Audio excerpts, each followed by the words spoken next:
It started as a way for me to spend winter evenings when I was an out-of-work actor, and it started to come together as a reality when I showed it to a director that I was next employed with, a man named Jim Sharman. I went to the Royal Court and directed a Sam Shepard play called The Unseen Hand. In that play I cast Richard O'Brien. As a result of doing the musical, there were a lot of musicals coming my way, and Richard said he'd written a musical. I said, I hope it's not religious. He turned out to have written the one musical that got its own cult.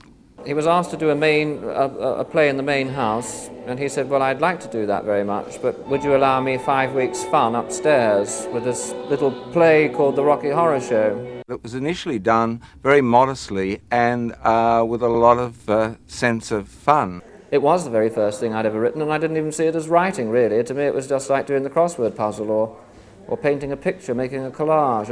I just wrote some songs. I wrote some songs which I liked. And I wrote some gags which I thought were funny. I put in some B-movie dialogue and B-movie situations, and I was just having a ball. The Royal Court Theatre, where it started, which is kind of virtually a room, was kind of rocking with the vibrations. It's almost too small for it to be contained, the show.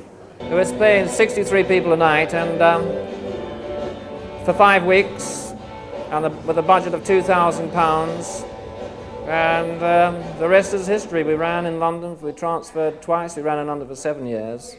I took the part because Marianne Faithfull was on a trip with her guru in India, so I got the part instead of her. I auditioned and I sang a really 1930s type song. And I knew it was a rock and roll thing, and I couldn't sing rock and roll things. So I sang a 30s song by a woman called Jessie Matthews, called Over My Shoulder, the song was. So these guys who were interviewing me, they really thought I was most peculiar. Oh, how did I get the job? Oh, well, I was working as a soda jerk in London. And Jim Sharman, the director, came in with a couple of other people involved, Brian Thompson and Richard Hartley. And because he'd heard that I would do tap dances while I served people their ice creams. And I performed for them, and I was offered the job. Then Richard sang to me science fiction. It came from outer space, and this is how the message ran. And I thought, that's the most wonderful song I've ever heard. I mean, it was wonderful. So I went bouncing down the road and thought, I've got to be in this, because this song sounded so fantastic. And my agent said to me, well, just a minute, you'll be singing that song, but maybe it's only a 4-line part. I mean, you don't know, you haven't read the script yet. So you must go down to the Royal Court Theatre this evening, pick up the script. I went down to the Royal Court Theatre, picked up the script. There was the song, and Magenta was 4 lines. You're lucky. He's lucky. I'm lucky. We're all lucky. I said, I don't give a shit. I'm going to do it because it's the best song I ever heard. It was really when I first heard science fiction double feature that I was hooked on what Richard had written and the notion of doing the show, and was able to persuade others, fortunately, including the initial London producer, Michael White, and the Royal Court Theatre to let us stage it. The people involved in it really put them like aspects of themselves into their work in the actual play. When it became successful in London, which was a big surprise to all of us, it then moved to Los Angeles. Lou Adler saw it and took it over to Los Angeles. We then did a production in Australia, and then there was talk about the film, and it just seemed to roll along quite naturally that we would do a movie of it.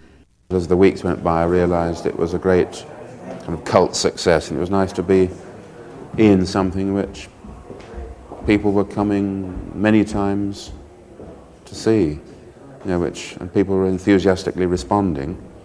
The average play that has come, and certainly in England, politely clap. When we did it here in LA at the Roxy, I mean, you would, every night there was somebody different there, and people like Carole King would come dressed up as one of the characters. And anytime Keith Moon was in the audience, there would be 9 bottles of champagne lined up, and he was in there several times. And you'd see at the end of the thing, 9 bottles of champagne, and everybody go, oh, Keith Moon's here. And it was a thing, Raquel, everybody came, Elvis came. I mean, that's why I met Elvis Presley, and that was an amazing thing. I mean, he held court. He invited myself and Tim Curry to meet him after the show. And, that was, I'm going to tell you, that was worth it. you know, forever meeting Elvis.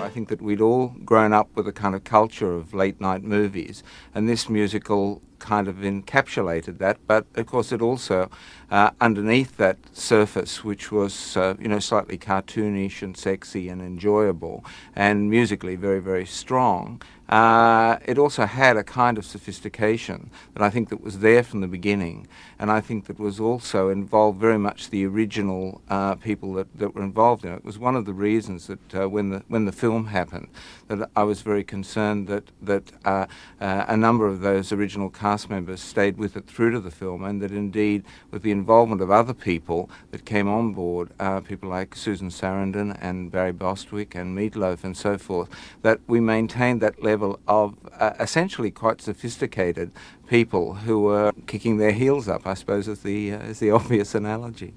There seemed to be a bit of a tendency to do it as a more of a science fiction film, and I was a little bit against this because I thought that there was a bit more to it than that. Probably the biggest question in turning it into a film was the kind of film that it would be. And I seem to remember an initial discussion with the producers whereby one was offered a reasonable budget and circumstances to make it, providing we stocked the film with kind of, you know, currently fashionable rock stars.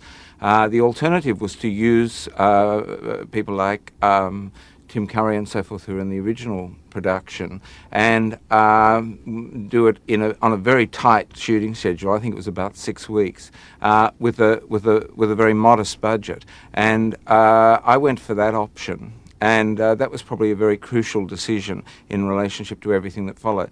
The whole nature of the film changed when we saw Oakley Court, which was used as the house in the film. What happened was that we were shooting out at Bray Studios, which is out on the Thames River past Windsor Castle, and next to it was what they called the Old House, which had been used for all the old Hammer horror films. And the guys there kept saying, "Do you want to go and see the Old House? Do you want to go and see the Old House?" And Jim and I kind of said, "Oh, well, yeah, sure, maybe, let's go and have a look." The minute we saw it, we realised that this gave us the basis for the whole look of the movie. I always thought it should be done in a very sort of a tacky sort of a way, and in fact, after going to see a movie in London, it had this girl dressed up in this really sort of drab sort of costume with an ice cream tray, walked down the front of the cinema and turned around and looked at the audience, and this little spotlight came on her, and that gave us the start. That gave us the beginning of the way of doing the show, which was to set it in a kind of a derelict or a falling down cinema, so that we could do everything pretty much on the cheap. That was the reality of the situation. So I'd been looking for a kind of a through line from that into the film. Oakley Court was a fantastic old mansion that was under threat of demolition, and the people who had owned it took the lead off the roof, so that because they wanted to demolish it and use the land for something else, but it had a preservation order on the house. So by taking the lead off, the whole house had become totally kind of rotten inside, and that just gave us a wonderful look. I mean, the idea being that Frankenfurter and his and the people from outer space had landed and had chosen to stay in this place. That was the kind of the basis of the start of the film. Everybody who worked on the film was able to put into the movie things that they might have been obsessed by themselves at that particular time. That was the first time 1972 was the first time that I'd actually ever been to England or to Europe. So I'd been quite fascinated by seeing all of those, the Louvre and the